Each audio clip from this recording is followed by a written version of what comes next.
Next, I'd like to introduce Dr. Larry Antosch. And Dr. Antosch has been with the Ohio Farm Bureau since 1999. Now, I am probably one of the few people in the room who knew Larry before he went to the Farm Bureau when we worked together at the Ohio EPA.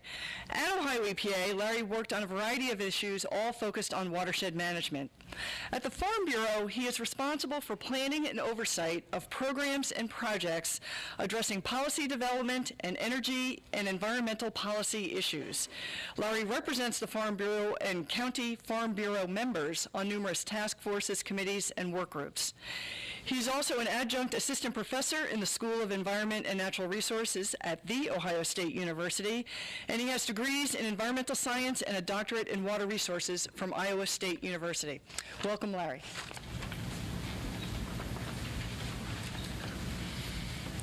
Thank you, Gail. It's my honor to represent the nearly 200,000 members of the Ohio Farm Bureau Federation. Our mission is to forge a partnership between farmers and consumers. Because today's announcement from the Natural Resources Conservation Service is of extreme importance to both producers and consumers, we are proud and very appreciative to be involved in this event today. The Western Lake Erie Basin, we all share two equally important resources.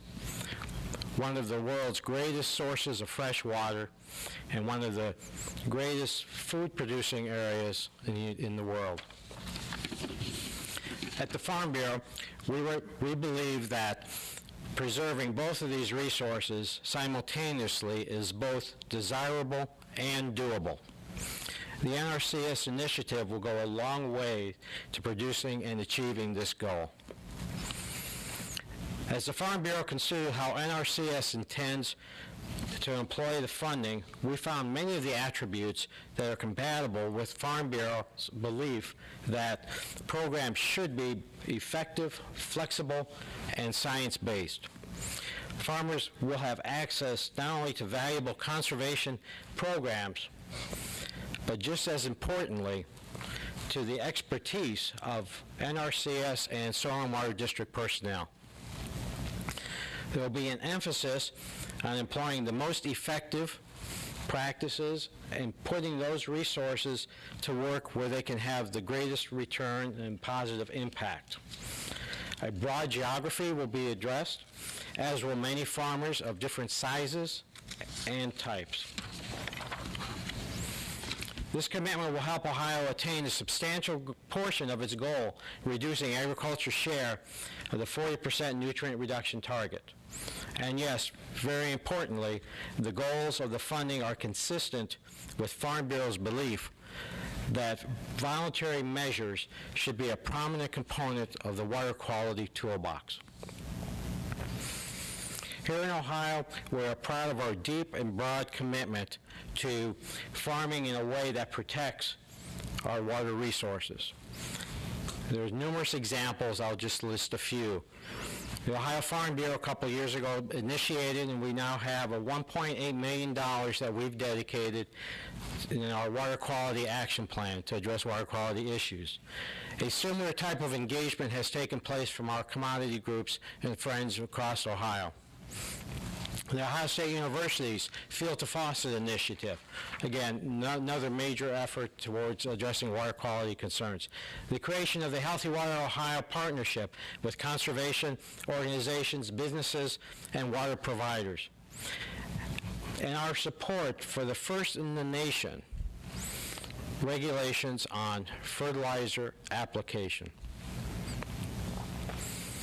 But without a doubt, our greatest tool for protecting our resources is our spirit of collaboration. One of our best partners has been and continues to be the Natural Resources Conservation Service. Chief Weller, I'm sure you're aware, but Ohio farmers do hold Terry Cosby in high regard. Our state conservationist is receptive, accessible, and always cooperative. Terry embodies the NRCS belief in public-private partnerships.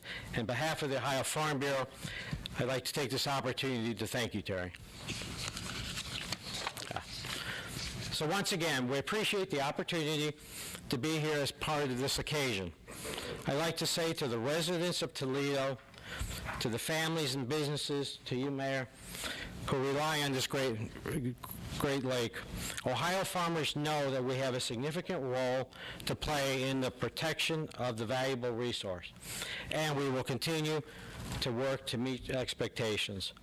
This investment by the Natural Resources Conservation Service is not only helping to protect our water resources, but also to protect the resource that provides our safe, plentiful food supply. Thank you.